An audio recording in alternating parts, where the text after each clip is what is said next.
You've chosen an online class. Maybe you did it because you're completely comfortable with using technology to achieve your goals. More likely, you've made the choice because of a personal need, such as a difficult life schedule, or because this was the only one you could get into. Regardless of why you're here, it's my responsibility to help you as much as I can to be successful. So, just in case this is your first online class, or you're feeling a bit apprehensive about getting started, I'm going to offer some ideas about this class that may help. I prepare many lectures in this sort of format. I usually tell you what the lecture will be about, and then I try to cover each point.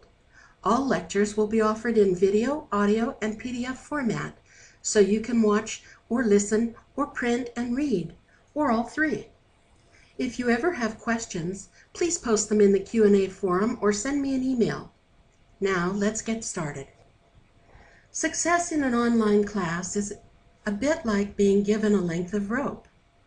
You might use the rope to craft a noose with which to assure your failure in the class. Or you might use the rope to build a bridge to get you successfully to the end of this class. Please choose the bridge. Perhaps the most frequently mentioned benefit of taking an online class is the flexibility it affords. You're not tied to a set schedule of when to be in class. Other benefits include being able to do coursework any time of day or night, not wasting gas looking for a parking place, saving on childcare costs, and not having to dress up or dress at all. The most frequently mentioned burden is the requirement to consistently perform. The fact is, I can't tell if you're in the class if you're not participating. Unlike an on-site classroom where it's possible to walk in, smile, and nod knowingly but say nothing, in this class every student must contribute, and the contributions must come regularly. In fact, our class discussions count for a large portion of points available in this class. Keeping in touch is crucial. The primary means of communication is the Blackboard discussion forum. There's a Q&A always at the top of the list of discussions, and each week there's at least one forum in which we will be working. There are other ways to connect too. There's email, text messaging, and phone calls. If you need to see me while we talk, we can even schedule a Skype call. The main point here is to be proactive in getting questions answered as they come up. I can't help unless I know there's a problem, so don't wait until there's a crisis. Get in touch with me before you feel as if you cannot continue. This class runs by a schedule. Our day runs from midnight to midnight, and our weeks run from Monday through Sunday. Does this mean you must participate every day of the week? No, but you will need to start posting in discussion forums no later than Thursday of the week they are due. And any task for a week will need to be completed by 11:59 p.m. Pacific Time on Sunday of the due week. Do you have to wait to finish tasks for a given week? No. You may complete tasks early, and this works to your advantage, especially if there are activities or other responsibilities you must tend to. Just do your work for this class and go off to play with no guilt. Note: this does not mean you can take off on vacation and ignore the class for a week or two. I do not allow makeup work. So if you decide to blow off the class for a week, that's your choice. But don't expect me to do extra work so you can catch up. It's important to pay attention to announcements. Each time you visit the class site, read or watch whatever announcements have been posted since your previous visit. They often contain information critical to succeeding in the class. If an assignment due date is changed, it will be in an announcement. Guest lectures are often linked in announcements.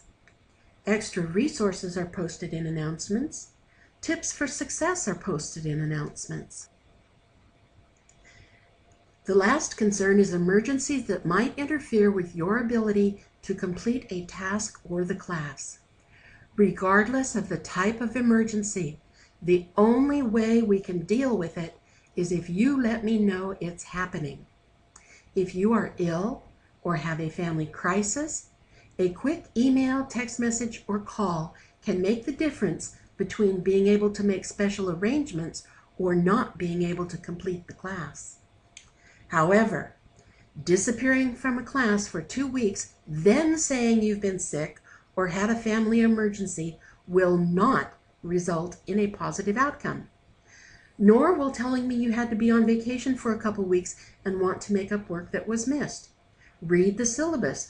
I do not accept late work. However, if there is a true emergency, I can make an accommodation, but only if I know it's happening. Problems with your computer, including files that disappear, viruses on the equipment, failure of hard disks, or not knowing how to accomplish something, are not acceptable reasons for missing a task. These are just the modern-day equivalent of "the dog ate my homework."